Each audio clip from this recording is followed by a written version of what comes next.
Hello, everybody. This is Miss Sherwin. Welcome to week 2 of remote learning for English 9 quarter 4. We will start reading Romeo and Juliet this week, so I just want to touch base with a few things, some introductory material and whatnot, and to best set you up for success this week. So first, I kind of want to do a quick check-in.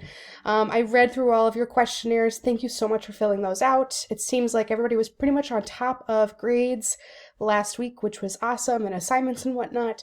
Gradebook will be updated as soon as possible, and I'll be sending out some emails in case maybe there are some things that need to be checked up on. So if you get an email from me, it's just me checking in.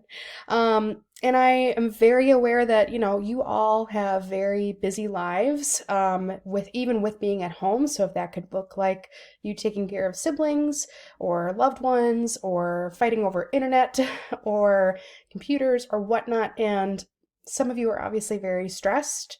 Some are upset that you had to give up, spring sports or family vacations, or you're just upset that you don't get to see your friends. And I totally understand that. I honestly miss seeing you guys every single day. So I just want to thank you right now for doing the best that you can with what's going on.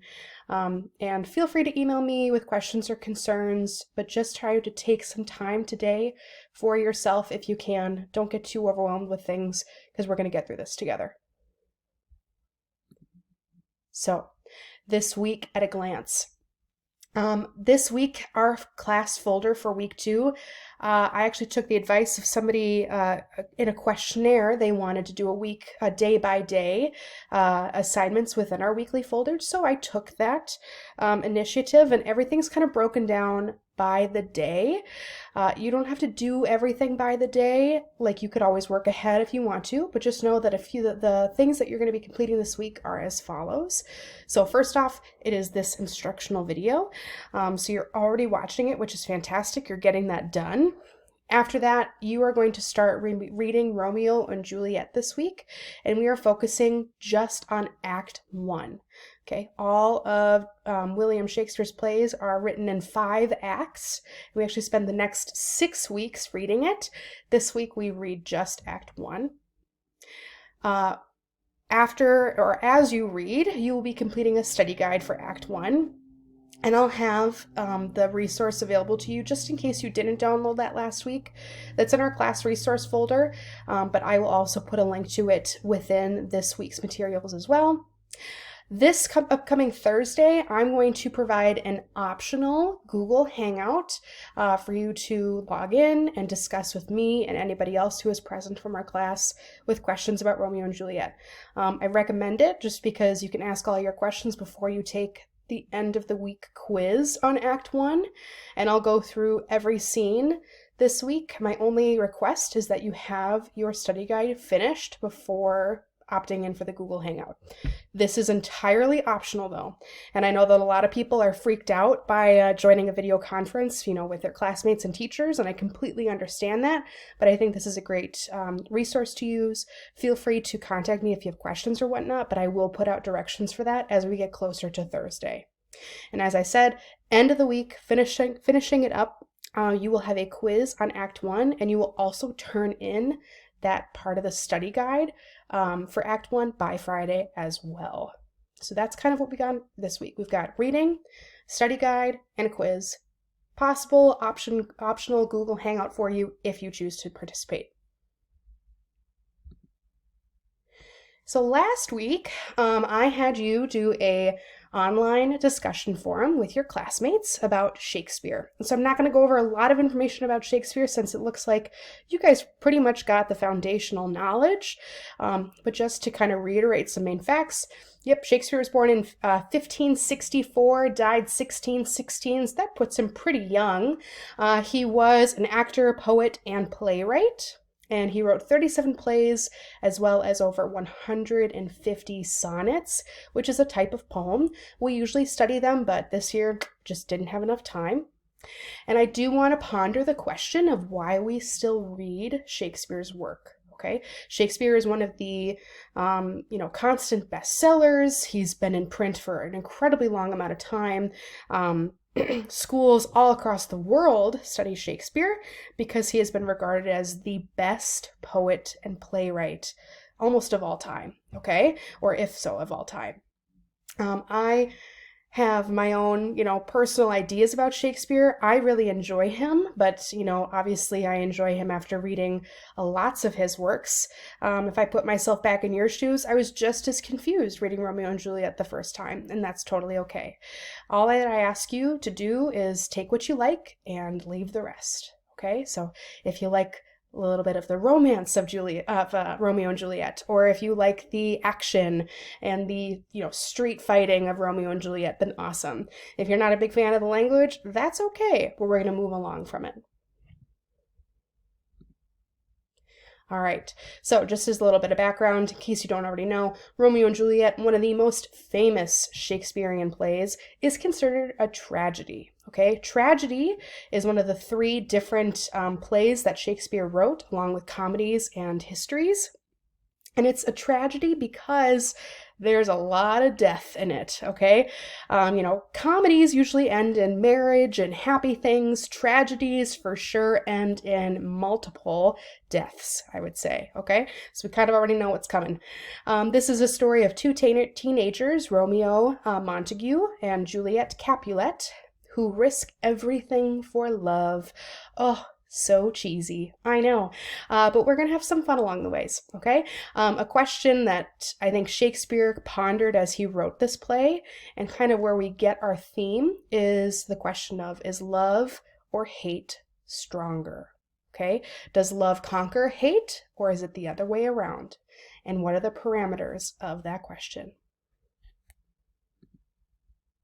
Just going to go over a few more things for this informational introductory video for the week. There are, of course, lots of different characters because this is a play, and we're going to be introduced to a lot of them in Act 1. Because Romeo and Juliet come from two different families, it would make most sense to talk about these characters as in those two different families. So first off, we have the Capulets, okay? That's Juliet's family. So we've got Lord Capulet and Lady Capulet.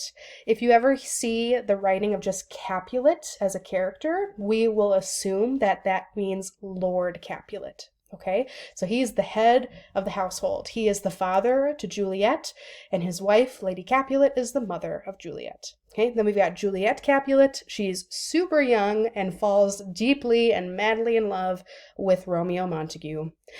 We also have Tybalt, who is the nephew of Lady Capulet, so that means that Tybalt is Juliet's cousin.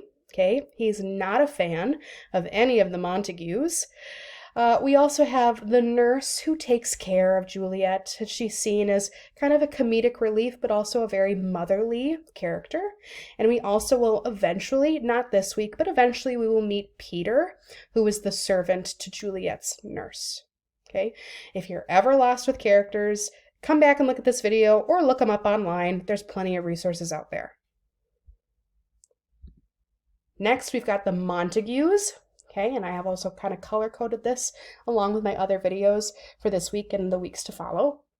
So we've got the heads of the household. We've got Lord Montague and Lady Montague, the mother and father of Romeo Montague. We also have then Romeo Montague, who is in love with Juliet madly and deeply and very cheesily. Then we have Benvolio. Okay, Benvolio is the nephew of Montague, Lord Montague, and friend of Romeo. So he is basically Romeo's cousin. And then we have a few other characters, Balthazar and Abram, two people that we will meet very beginning of Act 1 this week during Scene 1. And they are both servants to Romeo Montague. Okay?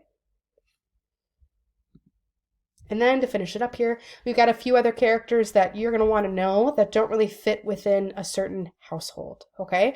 We've got Prince Aeschylus, who is the ruler of Verona, okay? If you pictured him as like the ruler of the kingdom, that's kind of what he is. He also puts, the law and order of the land. And we meet him very beginning of Act 1, okay? And then we also have Mercutio, who is a friend of the prince and a friend of Romeo. Okay, he's related to the prince actually, and he's also a friend to Romeo.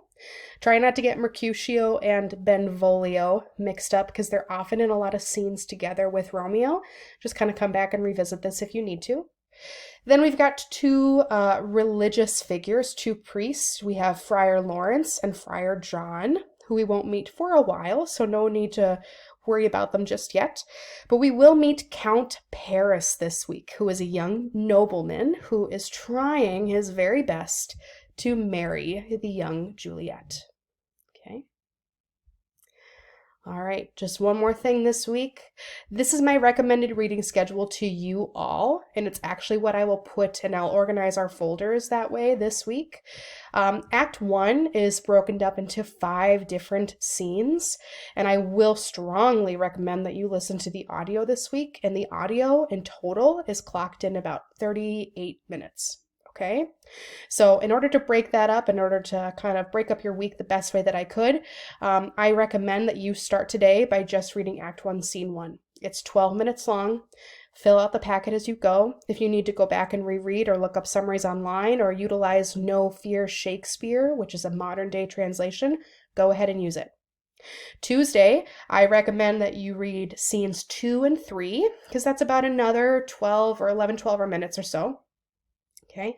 Wednesday, they'll finish it up by reading the last 2 scenes, scenes 4 and 5 of Act 1, which is actually where we get to see Romeo and Juliet meet this week, which is pretty exciting. And that's, the last bit of reading that you'll have to do. Thursday, I recommend that you work on the packet. The packet, there's some vocab, and I actually give you some vocab this week if you look in the Monday folder. I will also ask you to do the fill-in-the-blank portions of the study guide, the significant quotes part of the study guide, which all that information will be in Schoology as well. And once again, Thursday will be our optional Google Meet. I am going to emphasize once again that it is very optional, but I think it's a great way to connect with me and ask any questions that you have. Friday, complete the quiz of Act 1. You don't have to wait till Friday to do it. You just have to make sure that you complete it by Friday. Okay, by Friday at 11:59 p.m. That's also when you'll be turning in your study guide for Act 1 this week. And that's it, everybody. Okay, I hope that this was helpful for you. If it wasn't, or if you're confused or whatnot, feel free to send me an email anytime. And I wish you the best of luck, and I hope you find some enjoyment this week in the beginning of Romeo and Juliet.